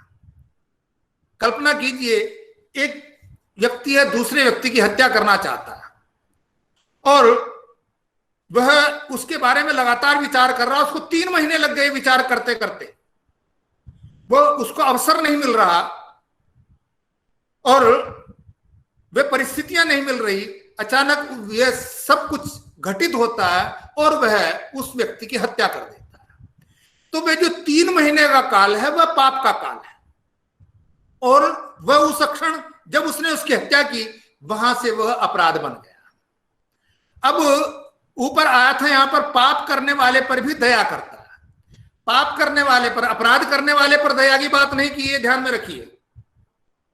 पाप करने वाले पर भी दया करता है, यानी जब तक आपके मन में वह पापात्मक वृत्ति बन रही है, तब तक वह दया करता है। वह दया क्या कर रहा है? आपके अंदर शुभ वृत्तियां पैदा हो सकती हैं, इसकी संभावनाएं बनी हुई है। परमात्मा की आराधना करते हैं तो आपके अंदर जो शुभ विचार हैं वे आते हैं और जो अशुभ विचार हैं उनकी निवृत्ति होती चली जाती है। इस प्रकार से परमात्मा की दया के स्वरूप आप जो है उस पाप से विरत हो जाते हैं। और एक और बात है, कुछ लोग पूछते हैं कि परमात्मा की आराधना का आखिर लाभ ही क्या है, जब हमें अपने कर्म का उतना ही फल मिलना है जैसा हमने किया है, अधिक तो कुछ मिलना नहीं है। और फिर ऐसा भी नहीं है कि जो आपने अच्छे किए हैं और बुरे किए हैं, 10 अच्छे किए और 4 बुरे किए, 10 में से 4 माइनस करके 6 रह गए और हम कहें कि हमें 6 का अच्छा फल मिल जाए, बुरे का न मिले। ऐसी भी व्यवस्था नहीं है। बुरे का बुरा फल मिलना है और अच्छे का अच्छा फल मिलना है। तो इसमें आराधना करने की क्या वाली बात है? तो मशीनी काम है, परमात्मा कर लेंगे। लेकिन नहीं बंधुओं, थोड़ा सा विचार कीजिए। जैसे ही हम परमात्मा की आराधना करते हैं, उससे हमारा मनोबल बढ़ता है, हमारा आत्मिक बल जो है बलवान होता है। ये आत्मदा बलदा यस्य विश्व उपासते, इस मंत्र में इसका व्याख्यान किया गया। और उसका परिणाम क्या होता है? मान लिया आपने 10 कर्म किए जिनमें 6 आपके अच्छे हैं और 4 आपके बुरे हैं। अब बुरे का भी फल मिलना, अच्छे का भी, अच्छे का फल आप आसानी से भोग लेते हैं। लेकिन जैसे ही बुरे कर्म का फल भोगना होता है, वैसे ही आदमी टूट जाता है। लेकिन यदि वह ईश्वर भक्त है, परमात्मा के प्रति, उसकी न्याय व्यवस्था के प्रति वह समर्पित है, तो फिर उसकी वैसी दशा नहीं होती जैसी आम व्यक्ति की होती है। वह उसको भी हंसी हंसी झेल लेता है। इसको हम यूं मान सकते हैं कि दो व्यक्ति हैं, एक दुबला पतला है, उसको भी 104 डिग्री टेम्परेचर हो गया, एक शरीर से बलिष्ठ है, उसको भी 104 डिग्री टेम्परेचर हो गया। अब वह जो 104 डिग्री जो दुबला पतला है, वह दवाई खाने के बावजूद भी एक हफ्ता जो है वह घर में पड़ा रहेगा, काम नहीं कर सकेगा। और वह जो बलिष्ठ है वह बिना दवाई खाए वैसे ही वह स्वस्थ भी हो जाएगा और काम पर भी जाता रहेगा। यानी दोनों पर 104 डिग्री जो टेम्परेचर है वो एक समान आया, ताप एक समान आया, विपत्ति एक समान आई, लेकिन एक जो है उसको झेल गया, दूसरा नहीं झेल पाया। इसी ढंग से जो पापात्मक फल है वह जब ईश्वरनिष्ठ को मिलता है तो वो उसको झेल जाता उस बलिष्ठ व्यक्ति की तरह, क्योंकि उसका आत्मा सबल है, वह परमात्मा की न्याय व्यवस्था के प्रति पूरी तरह समर्पित है। इसीलिए वह उससे भयभीत नहीं होता, उससे विचलित नहीं होता और उसको हंसी हंसी सहन कर जाता है।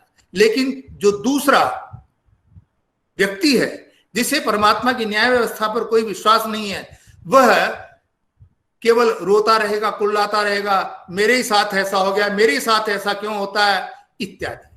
तो अब समय पर्याप्त हो गया है और हमारे बंधु और डॉक्टर रवि जी का निर्देश है कि वे कुछ आपके साथ में संवाद करना चाहेंगे। ये थोड़ी सी बातें सत्यार्थ प्रकाश के संबंध में, सत्यार्थ प्रकाश के जो पहला समुल्लास है उसके एक दो बिंदु मैंने रखने का प्रयास किया है और मैं समझता हूं जो मैं समझाऊं मैंने वो आपके सामने रखा है। हो सकता है कि मेरी समझ में कोई फेर हो, मैं कोई बहुत बड़ा स्वयं में को विद्वान नहीं समझता हूं। आप सभी लोग मेरी अपेक्षा बहुत बड़े विद्वान हैं, बड़े स्वाध्यायशील हैं और मैं समझता हूं कि यदि कहीं कोई इसमें कहीं सुधार की कोई आवश्यकता है तो वे मुझे अवश्य अपना निर्देश दें। बहुत बहुत धन्यवाद कि आपने मुझे सुनने का प्रयास किया। Thank you professor Dhiman ji. You gave a very elaborate description of everything, starting from the background of writing Satyartha Prakash, and then your efforts to globalize the efforts of Swami Dayananda. Then you also pointed out certain facts or the questions which were raised in yesterday's lecture. So I just want to briefly inform about my friends who are not able to understand Hindi, because some of our friends, they are from Trinidad and Tobago and they are not able to know Hindi, and some of my friends, they are from Germany. Alois Heinrich, he doesn't know Hindi, although he's learning Sanskrit to write. So first of all, Professor Dhiman elaborated that during British period, it was a big conspiracy going on, and the historians of that, British historians and even the Marxist historians, first thing they did was they declared that the Aryans are not the indigenous race of India. Aryans came from outside. And this very statement gave them a room to stay forever and to rule this country forever.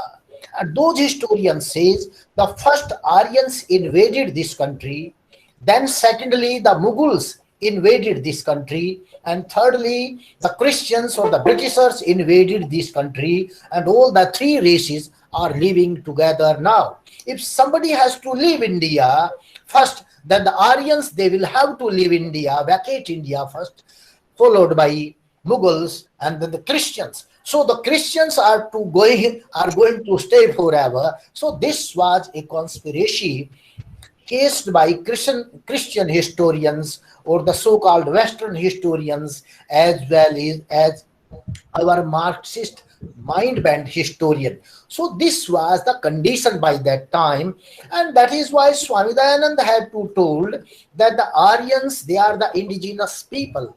The Aryans are the writers of the Vedas, and they were born on the Himalayan region known as the Tibet region, the highest place during that period, because after that they come down to the plain areas and settled over there. So this, the Satyarth Prakash, behind writing Satyarth Prakash, these all concepts were hovering in the mind of Swami Dayananda.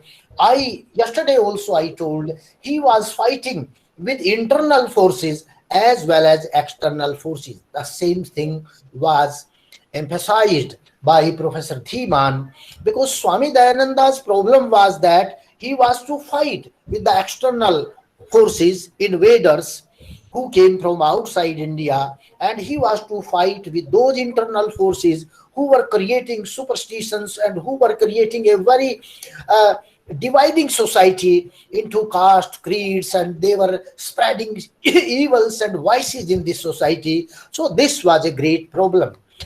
We know Krishna, he fought with the outsiders, even the Rama fought with the outsiders, but here is a Dayananda who is to fight with the outsiders and with his own persons, with his own people. There is a Arjuna at one side.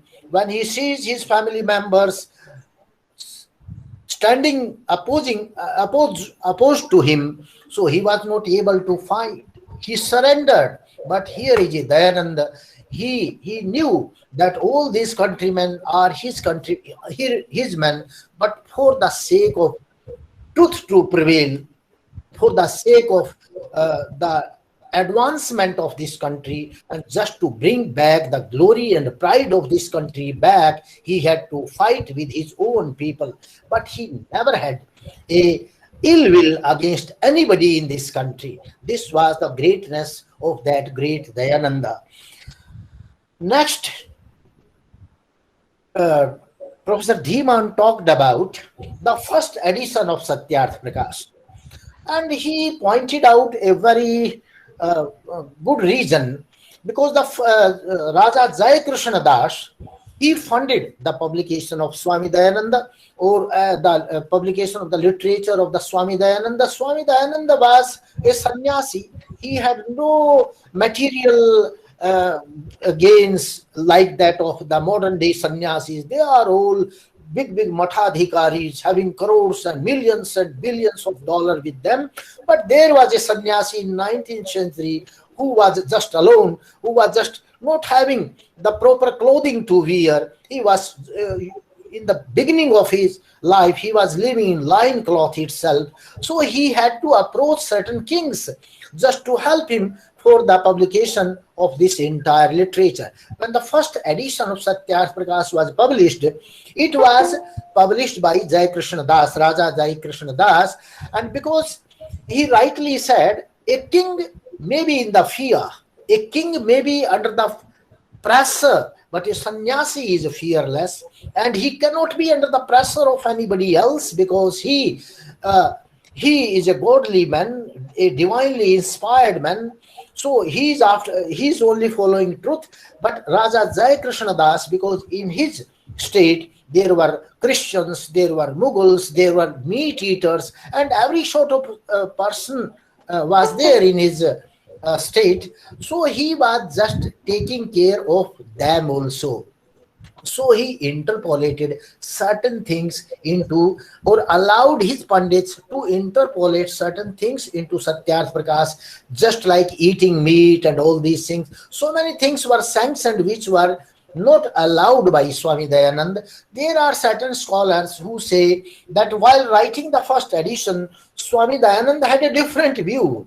But when after some time his views changed, his ideology changed, and he immediately backed out from what he wrote in the first edition, and he adopted a new or prepared a new edition, because by that time his understanding could not dwell to that level.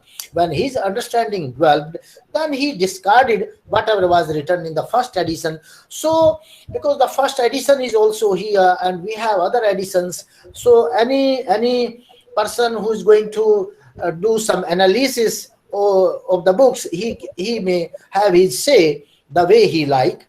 But the reality is that there were some interpolations were done in the first edition.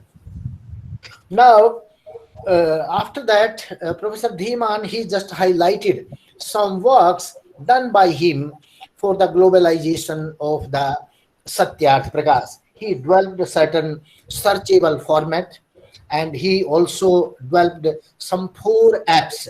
One app dedicated to Satyarth Prakash, another to Rigvedadi Bhashya Bhumika, third one dedicated to Sanskar Vidhi. And all these apps, they have been equipped with a search engine. If you want to search any single word, you will find the entire the total number, the word was used in all these books. Just like he just showed you the word, he just fed the word Satya, and we found that it was used in Satyarth Prakash at 614 places.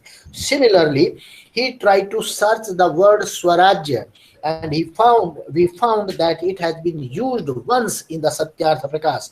So he is also trying just to prepare an encyclopedia of Satyarth Prakash called as Satyarth Prakash Vishwakosh, and he is trying to incorporate in that encyclopedia all the editions of the Satyarth Prakash wherever they were printed or published.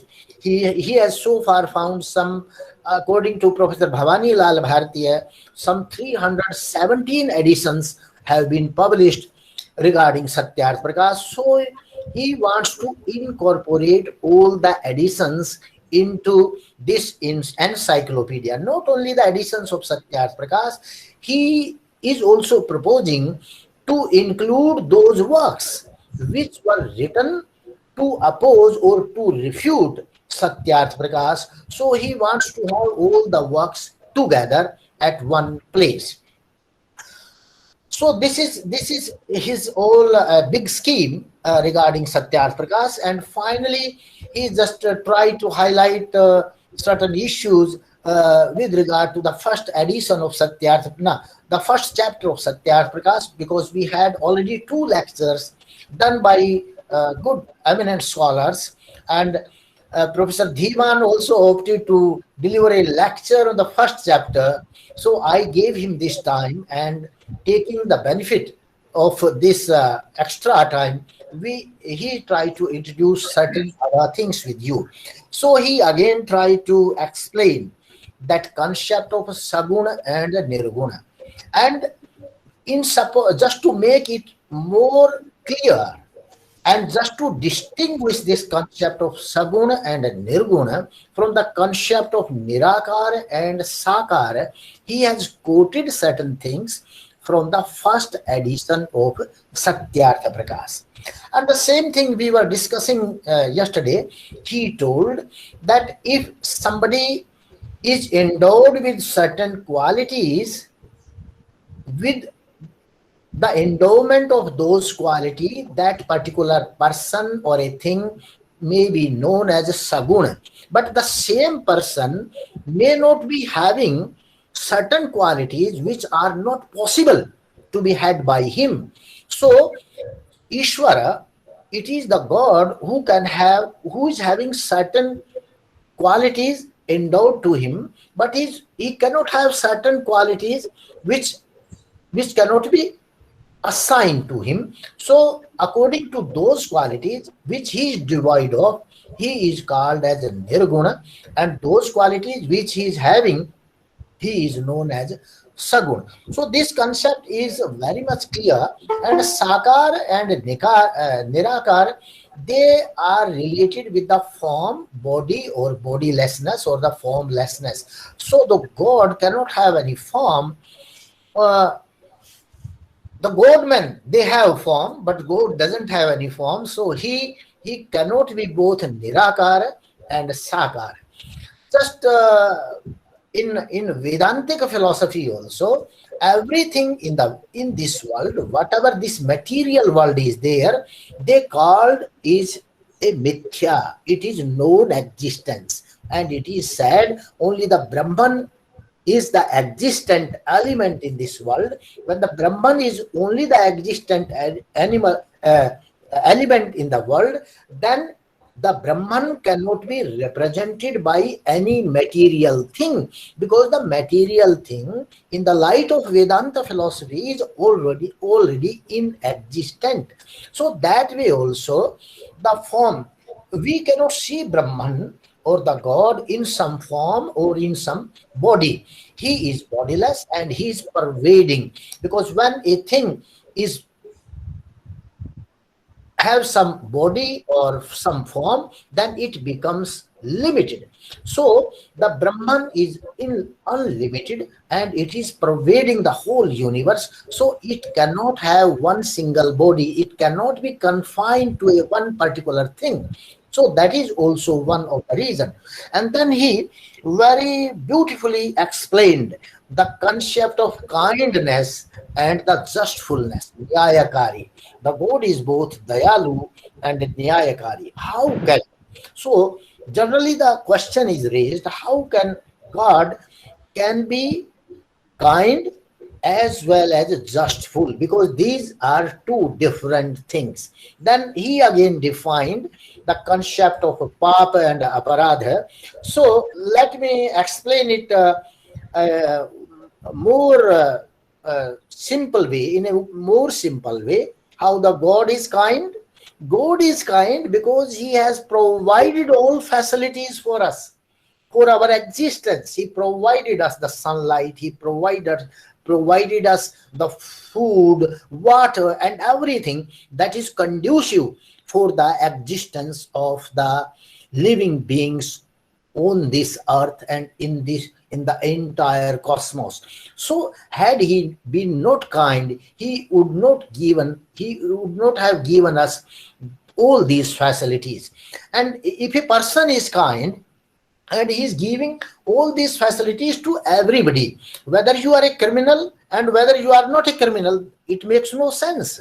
If you are going to commit certain crimes, all these natural facilities are available to you. If you are a saint, if you are a sannyasi or some big sage, then also these facilities are available to you. But on the other hand, it is justful. Justful means whatever action you will do, the same fruits will be given to you. If you are going to eat apple fruit, you are not going to have the taste of mango. So this is the justfulness, to do what you are fit for. If you are doing certain crimes, then you are accumulating bad sanskaras. So according to those bad sanskaras, you will be getting the next future life in the lower species. So that is justfulness. Nyayakari means whatever the work you will do, the same fruit he will give. If suppose you are going to do certain crime, but on the other hand, you are going to do certain good things. So for your good actions, he is going to give you the good fruits, good results, and for bad actions, he is going to give you the bad actions. He is not going to have any partiality with you. Just like the human beings, somebody starts favoring, a human being may favor somebody, but may not favor another person. But the God, he is quite justful. He is not going to do favor of anybody else. So whatever type of work you will do, he will impart the same result or the fruits to you. So this is the difference between kindness and Nyayakari. And the third thing he explained in a very beautiful way, papa, the concept of a papa and aparadha. Actually, whatever we do, those things are done at three levels. First level is the thought level. First of all, the things comes into our mind. A blueprint is formed of everything into our mind. Then that blueprint, according to that blueprint, we can speak out those ideas, or we can take those ideas into action. We can act according to the ideas in our mind, because always whenever something is done, even when Brahman is going to create this universe, the blueprint of the creation is already in his mind, in him. So according to that blueprint, that information, he is going to create the universe. Similarly, when a human being tries to do certain things, he conceives some plans, some ideas, and that is known as the blueprint. And according to that blueprint, the information he has fed it in his mind, he is going to translate that information into action or into his speech. So he says, Professor Dhiman explained, then whenever some bad idea is in your mind, that will be known as a papa. And when that bad idea is translated into action or into speech, that will become aparadha, crime. Because aparadha is the definition given by the society. It is in our social context. But the papa is the internal thing. When you are conceiving some bad idea into your mind it. You are forming bad sanskaras into your mind. What is sanskara? Whatever we think, whatever we do, whatever we look at, whatever we eat, all these things are forming some good or bad sanskaras in our mind. This is known as a vasana also. And the same thing is known as a sankalpa also. What is sankalpa? The accumulation of certain ideas or certain sanskaras, that is sankalpa. That is why the mind has been described as sankalpa vikalpatmakam manaha. Mind conceives ideas and it may become void of ideas. So vikalpatmaka mana, that merges with the soul and that helps you for the emancipation. But when the mind is having certain sankalpas or sanskaras of this visible world, then you are going to take birth because due to those sanskaras. In Vedanta Darshan, very beautifully it has been described, and the philosopher says, sanskara bijata srishti. Whatever type of sanskar you are conceiving in your mind, you have accumulated in your mind, your future life is based upon those sanskaras. These sanskaras are just the psychological information in your mind, and when you take biological birth, these sanskaras are translated into your genetic, into your genes as DNA and RNA, biological genes. So this is the whole process going on. So whatever papa you do, whether it is in your mind or whether it is in action, it will be the same thing for in the God's sphere. He is going, thus because the bad sanskaras, the sanskaras of a papa, they are going to be formed. And similarly, in Yoga Darshan, the Patanjali very beautifully says, he says, sanskara sakshata karanata purva jnati janam. When the sanskar of a person, they can be realized, they can be known, then a yogi is able to know the past life of that particular person. So this sanskar is the most important thing. We shall have to understand it. And according to those sanskaras, we are getting good or bad, or lower species, life in lower species, or we are moving towards divinity. And the third thing, he says, but the God is just full. If we do good things, he will give us good results. And if we do bad things, he will give us bad results. Then what is the need of aradhana? What is the need of worshipping God? He has given certain good explanations. But I will also say and translate his meaning. Aradhana, what the effect of aradhana will be? First of all, when you will do the aradhana of God, you will realize that there is some higher power above you and he is going to control you. He is going to give good results of the good things done by you, good acts done by you. He is going to give the bad results of the good acts done by you.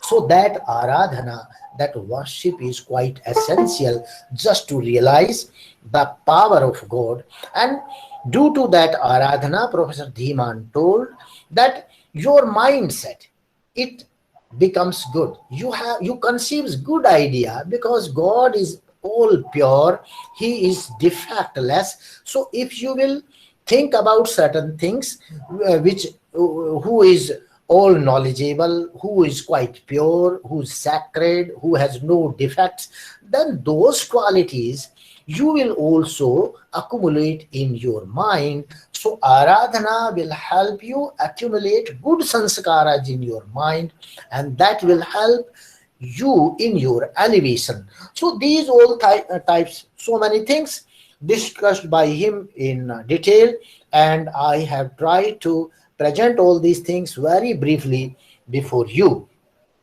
And now we are coming to the end of this session, and I would like to invite our participants from the audience to, you can raise certain questions, you can ask certain questions. Professor Dhiman is here to answer your questions. मैं अभी एक question पढ़ रहा हूं और I am so happy to know,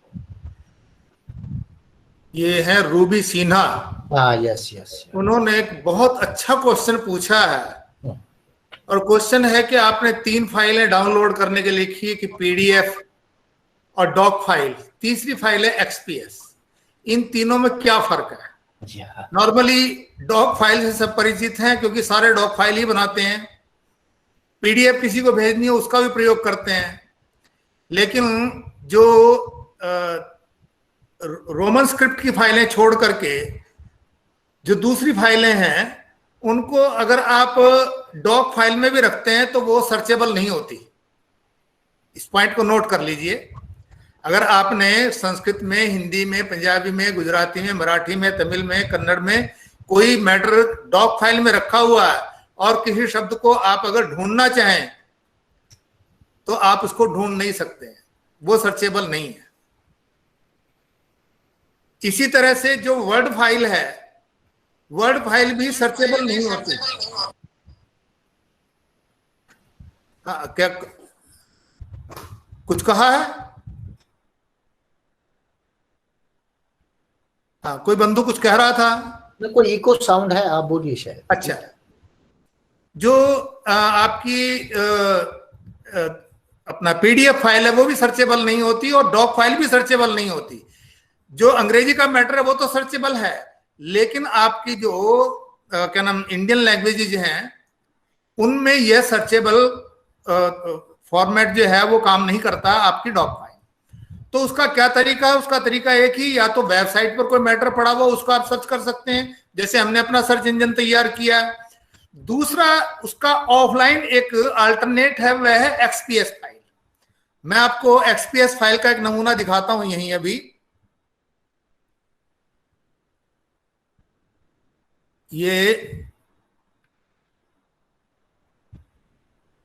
ये मैंने file आपके साथ में शेयर की, दिखाई पड़ रही है?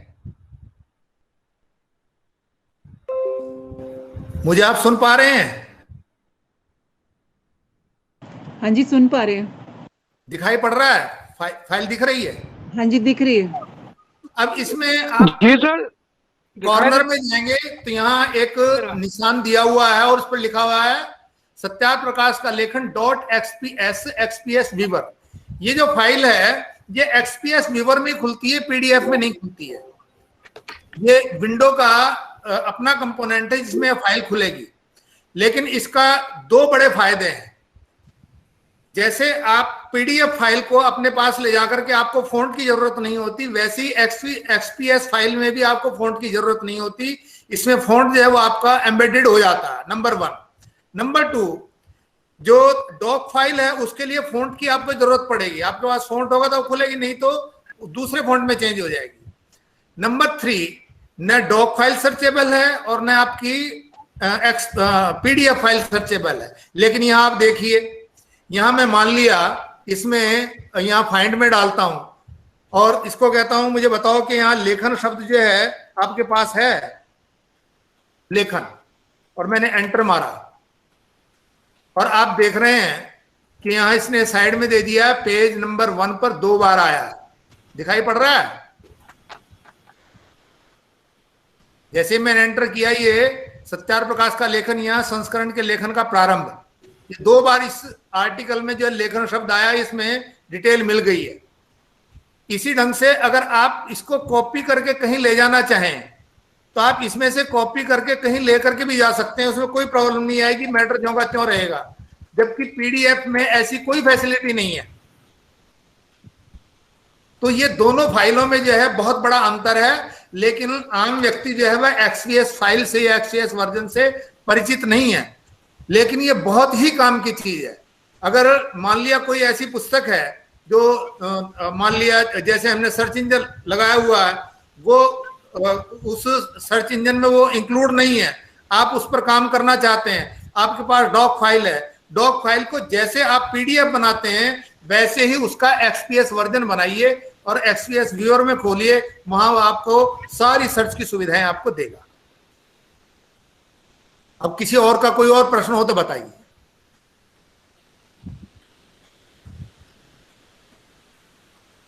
लिंक की बात की थी, तो लिंक जो है जो कार्यशाला वाला लिंक है, मैं आज इस पर ही सारी जो है और जो we have already given the link of your website, we have cited it। Ashwini, ये तो वेबसाइट के लिंक हो गए, मैं इनको जो है ना जो 4 मोबाइल एप्स हैं उनके भी लिंक भी डाल दूंगा। yes, वो भी डाल दूंगा। और मैं अपने बंधुओं से कहूंगा कि आप जितनी अपनी आवश्यकता मेरे साथ में शेयर करेंगे, ये वेबसाइट जो है उसके अकॉर्डिंग ही अपडेट होती हैं। यदि आप प्रयोग नहीं करते हैं तो इनकी अपडेशन जो है वो वहीं के वहीं रह जाती है, क्योंकि आवश्यकता आविष्कार की जननी है। आप जितनी ज्यादा जरूरत हमें बताएंगे, हमें इसकी इतनी ज्यादा इंपॉर्टेंस है, हम उतना ज्यादा उत्साह से काम करेंगे।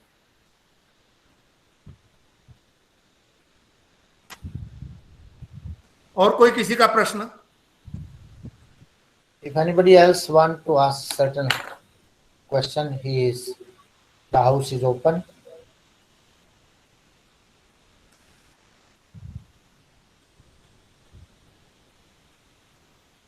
So मुझे लगता है कि किसी का और कोई क्वेश्चन नहीं आ रहा है। yeah. सत्यार प्रकाश ही नहीं, हम चारों वेदों पर भी हम काम कर रहे हैं। हमें ऐसा लगता है कि शायद हमारी जो वेद की जो संहिताएं हैं बड़ी स्वर की दृष्टि से बड़ी शुद्ध छपी हुई हैं, लेकिन ऐसा नहीं है। स्वामी जगदीश्वरानंद जी महाराज ने बड़ा प्रयास किया है अपने इन संहिताओं को शुद्ध रूप में छापने का। वे उतने शुद्ध रूप में तो नहीं आ सकी, लेकिन उन्होंने बहुत सुंदर जरूर प्रकाशित की है। स्वर की दृष्टि से कई स्थानों पर जो है अशुद्धियां रह गई हैं। और स्वामी दयानंद एक बात और कहते हैं कि जब वेद का अध्ययन करना हो तो वह मंत्र संहिता, पद संहिता और क्रम संहिता के साथ करना चाहिए। लेकिन हम केवल मंत्र संहिता तक ही अपने आप को सीमित रखे हुए हैं। हम पद संहिता और क्रम संहिता को भूल चुके हैं, क्रम पाठ को भूल चुके हैं। तो हम ऐसी योजना तैयार कर रहे हैं कि जिसमें एक्यूरेट बिल्कुल कोई भी गलती ना हो, स्वर की दृष्टि से या वर्ण की दृष्टि से, और हर मंत्र में उनके स्वरों की कौन सा कितने उदात्त प्रयोग में आए हैं, कितने अनुदात आए हैं, कितने स्वरित आए हैं, कितने प्रचय आए हैं, इसमें कौन सा छंद है। और छंद के लिए भी हमारे बंधु वीरेंद्र अग्रवाल हैं बंबई से, उन्होंने उसके लिए अपनी एप्लीकेशन तैयार की है। हम उसमें डाल करके देखते हैं कि इस मंत्र का कौन सा छंद है, जो पुस्तक में लिखा हुआ क्या वही है या कहीं अक्षरों की गणना करके छंद में गलती हो गई है। और बहुत स्थानों पर ऐसा हुआ है, हम उन सबको ठीक कर रहे हैं और बहुत जल्दी ही हम ऐसे ये वेदों के शुद्धतम संस्करण भी सामने लाने वाले हैं। और केवल इतना ही नहीं, मंत्रों के इंडेक्स तो मिल जाते हैं, लेकिन मंत्र पाद के इंडेक्स नहीं मिलते हैं, स्पेशली यजुर्वेद के। तो हम उनकी पादानुक्रमणिका और उसी के साथ में उनकी पदानुक्रमणिका स्वर सहित जो है वह लाने का प्रयास करेंगे, जिसमें एक्यूरेट होगा कि यह पद इस मंत्र के इस पाद में पड़ा हुआ, उसका भी नंबर लिखा होगा कि मंत्र के चौथे पाद में, दूसरे पाद में, तीसरे में। यजुर्वेद में तो 8-8 पाद भी मिल जाते हैं, 12 पाद भी मिल जाते हैं। तो आपको बताएगा कि यह मंत्र जो है, यह पद उस मंत्र के इतने पाद में यहां पड़ा हुआ है। तो काम जारी है, देखते हैं जितना हो सकेगा करेंगे और आपका आशीर्वाद हमें मिलता रहेगा। Professor Dhiman told that his search engines, any search engine in the world, they are not able, they can search the English words in PDF and doc files, but the Sanskrit or any other Indian languages words, they cannot be searched in PDF and doc files. For them, he has just made the provision of XPS file. And he is also saying that according to Swami Dayananda, the Ved is to be read with Sanghita part along with Pada part and Krama part. But this system, because it's quite tedious one, complex one, and it is generally not prevalent now, the people are just following the Sanghita part also, and even that Sanghita part, the accentuation system is quite wrong. It is not so easy to put the appropriate accentuation of the Vedic vowels or the Vedic vocables, because one has to be very keenly work on it. Some word is unaccented, some is accented, some is swarita, udata, anudata, like so many processes are there. Similarly, there are certain deficiencies in the metrical composition of the mantras, because sometimes the meter is something else, chanda is something else, and some other chanda has been mentioned. For that, he also mentions some another app has been prepared by some scholar in Bombay, and accordingly, if you will put the mantra in that app, that will tell you the chanda of that mantra. So the cutting edge technology has been used for the proper preservation and just the study of the Vedas. So this is most important work that is going to be done, and I think this work is going to help the future researches on Vedas, and the future readers of the Vedas, they will be benefited by it. And now we are coming to the end of this session. So all our friends who gathered here from different countries, from Canada, from South Africa, from Trinidad, or from America, from India, from Mauritius, and other countries, I thank everybody for their participation and cooperation just to make this whole conference or this workshop a success. I would like to quote certain names. Today's conference or this workshop was attended. I would like to thank Professor Surendra Kumarji, the former Vice Chancellor of Gurukul Kangdi, Dr. Mahavir Agrawalji, the former Vice Chancellor of Uttarakhand Sanskrit University, Professor Kamlesh Chokasi from Gujarat, and Usha Devi Prasad from South Africa, Professor Visram Ramvilas from South Africa. Also, I would like to thank Professor Harris Ramroop from Canada, Professor Bhupendra Gupta from USA, Acharya Brahmadev from Mauritius, Komal Radhakishun from Mauritius, and Dr. Anand Kumar Sharma, Ashwini Rajpal from Canada, and Roshan Parashuram Singh from Arya Pratinidhi, the President of Arya Pratinidhi Sabha of Trinidad, Erul Ramsru from Trinidad, and our friend Krishna Prakash from Tripathi from Banaras, Alois Heinrich from Germany, and Professor Brahmadev from Gurukul Kangdi, Professor Ranveer Singh from Mahendragarh University, and so many other scholars whose name I am not able to quote here. I thank you all, and tomorrow we will be having a discussion on the second chapter of the Satyarth Prakash, and our speakers will be Professor Mahavir Agrawal, the ex-Vice Chancellor of Uttarakhand Sanskrit University, and presently he is the Pro-Vice Chancellor of Patanjali University, Haridwar, and we will be having one more English speaker. I'm not able to quote his name. So I thank you all for participating and giving support, moral support, for making this the whole Ayushman as a success. Thank you all.